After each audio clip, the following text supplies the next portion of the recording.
여러분 안녕하십니까? 다양한 뉴스가 가득한 방송 아주TV 뉴스룸 김예립입니다. 5월 14일 화요일 뉴스 시작합니다. 윤석열 대통령이 국민과 함께하는 민생토론회를 주재했습니다. 앞으로도 민생 현장에서 국민과 만나 토론회를 이어가겠다고 재차 밝혔습니다. 국민의힘 비상대책위원회가 현충원을 찾아 참배했습니다. 윤석열 대통령의 부인 김건희 여사의 명품 가방 수수 의혹에 대한 검찰 수사 라인이 물갈이된 인사를 두고 더불어민주당이 대대적 공세에 나설 분위기입니다. 전 세계 근로자 4명 중 3명은 직장에서 인공지능을 활용하는 것으로 나타났습니다. 민간에 이어 공공분양 아파트 사전 청약 제도가 폐지됩니다. 문재인 정부가 집값 급등기 수요를 분산시키기 위해 이 제도를 부활시킨 지 2년 10개월 만입니다.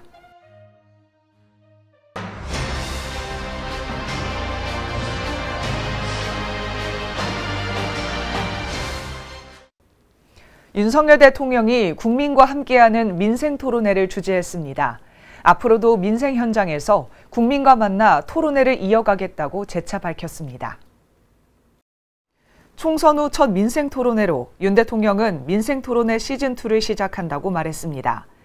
윤 대통령이 민생토론회를 재개한 것은 지난 3월 충북 청주에서 열린 토론회 이후 49일 만입니다.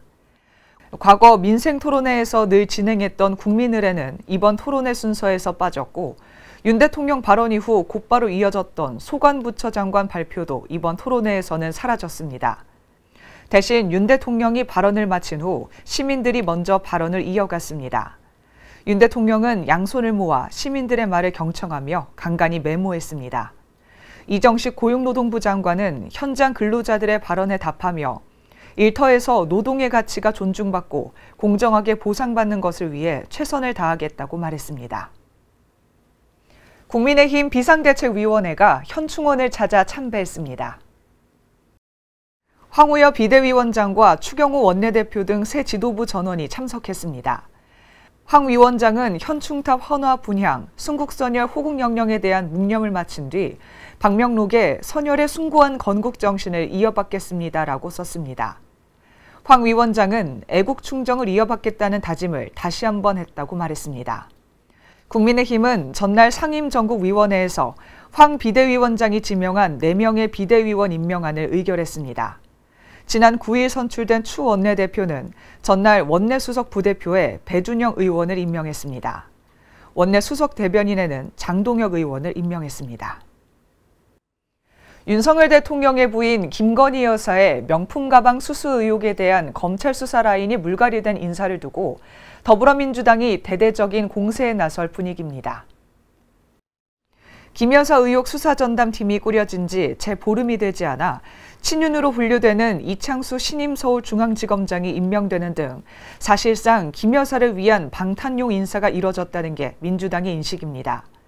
국회의장 경선을 준비 중인 추미애 당선인은 김 여사 수사팀이 공중 분해됐다며 김 여사 수사 틀어막기라고 비판했습니다.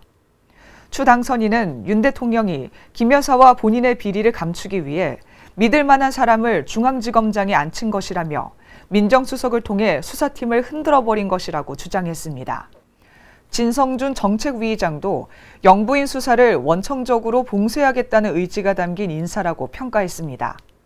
당내에서는 정부와 여당이 민심에 역행하고 있다면서 범국민 집회를 추진하는 등 장외투쟁에 나서야 한다는 주장이 나오고 있습니다. 박지원 당선인은 국민과 함께 국회는 투쟁에 나서야 한다고 목소리를 높였습니다. 전 세계 근로자 4명 중 3명은 직장에서 인공지능을 활용하는 것으로 나타났습니다.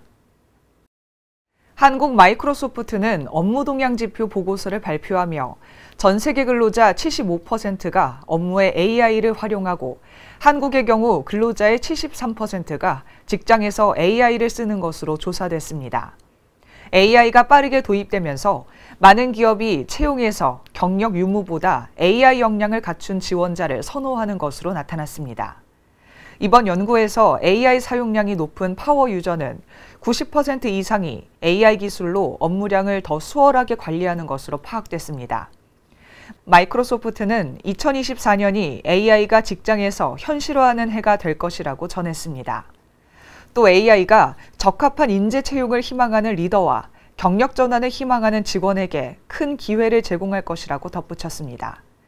이와 함께 마이크로소프트 365 코파일럿의 자동 완성 신규 기능을 공개했습니다. 민간에 이어 공공분양 아파트 사전 청약 제도가 폐지됩니다. 문재인 정부가 집값 급등기 수요를 분산시키기 위해 이 제도를 부활시킨 지 2년 10개월 만입니다.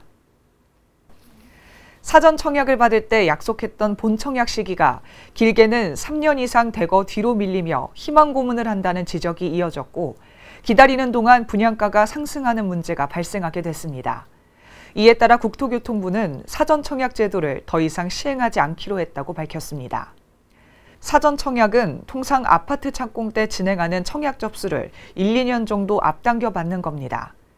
2009년 이명박 정부 때 사전 예약제가 실패로 되풀이됐는데, 지구 조성과 토지 보상이 완료되지 않은 상태에서 무리한 사전 청약을 받아 문화재가 발굴되거나 맹꽁이 같은 보호종이 발견되면 본청약이 기약 없이 늦어졌습니다. 예고한 본청약 시기를 지킨 곳은 단 한 곳에 불과합니다. 국토부는 본청약이 6개월 이상 지연된 단지의 사전 청약 당첨자에 대한 지원 방안을 함께 내놓으며, 앞으로는 예상 지연 기간과 사유를 최대한 일찍 안내하기로 했습니다. 시민사회단체들이 라인 사태에 대해 일본은 한국 기업 강탈을 중단해야 하며 정부에는 국익과 기업을 지켜야 한다고 촉구했습니다. 이들은 윤석열 정부가 할 일은 일본 정부에 맞서 우리 국익과 기업을 지키는 일이라고 강조했습니다. 이어 국민 여론을 반일 선동으로 매도하며 협박하는 일은 멈춰야 한다고 주장했습니다. 라인야후는 한국 기업 기술을 바탕으로 성장했고, 이런 한국 IT 기업 지식 노동자들이 만든 인프라를 강탈하겠다는 일본 정부를 규탄한다며, 일본 정부의 한국 기업 강탈 시도는 제2의 수출 규제나 다름없다고 밝혔습니다. 국내 최대 기획사 하이브와 산하 레이블 어도어의 민희진 대표의 갈등이 3주 넘게 이어지고 있는데요. 민 대표의 측근인 어도어 부대표가 하이브가 전격 감사에 착수하기 일주일 전에 보유한 하이브 주식을 전량 매도해 수천만 원대의 손실을 피한 것으로 나타났습니다. 어도어 부대표는 지난달 15일 보유한 하이브 주식을 전량 매도했고, 주식을 판 다음 날인 지난달 16일 민 대표 측은 하이브에 대한 각종 의혹을 제기한 2차 이메일을 하이브 경영진에 발송했는데, 하이브는 민 대표 측이 내부 고발이라 주장하는 이 메일을 계기로 여론전이 시작되면 하이브의 주가가 내려갈 것으로 보고 어도어 부대표가 주식을 미리 처분한 것이라고 의심하고 있습니다. 하이브는 미공개 정보 이용 혐의로 금감원에 진정서를 낼 예정이며, 민 대표 측은 감사를 어떻게 예측하겠냐며 의혹에 대해 전면 부인했습니다. 하이브와 민 대표 양측의 갈등은 민 대표가 낸 의결권 행사 금지 가처분 신청 결과에 따라 분수령을 맞을 전망이며, 이 가처분 신청 신문기일은 오는 17일 열립니다. 의대 증원에 반발해 의대생들이 수업을 거부했는데요. 집단 유급을 막기 위해 대학들이 원격 수업을 전면 확대하고 1학기 유급 미적용 특례 규정을 검토합니다. 의대 증원 반대 동맹 휴학으로 집단 유급 위기가 고조되면서 의과대학을 운영하는 전국 37개 대학은 의과대학 학사 운영과 관련된 조치 계획을 교육부에 제출했습니다. 원격 수업을 전면 확대하고 방학 때도 수업을 하는 탄력적인 학사 운영을 통해 수업을 거부하는 의대생들의 집단 유급을 막겠다는 취지입니다. 의대 졸업자와 졸업 대상자가 치르는 의사 국가시험 일정을 연기해달라는 대정부 건의도 나왔는데, 의대생 특혜 논란은 불가피할 것으로 보입니다. 이어서 날씨 전해드리겠습니다. 오늘 맑은 하늘에 봄날을 즐기기 좋았는데요. 하지만 강원 산지로 순간 초속 15m 이상의 강한 바람이 불었습니다. 이 거센 바람은 내일 전국으로 확대되겠습니다.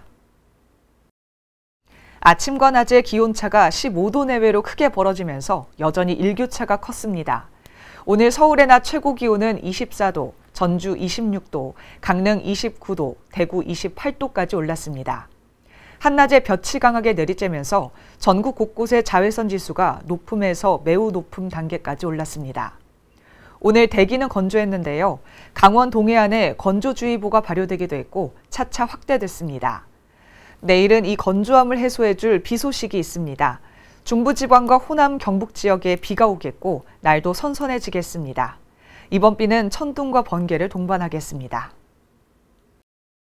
오늘 준비된 뉴스는 여기까지입니다. 화요일 아주TV 뉴스는 마칩니다. 저희는 목요일 저녁 6시에 다시 찾아뵙겠습니다. 시청해주신 여러분 고맙습니다.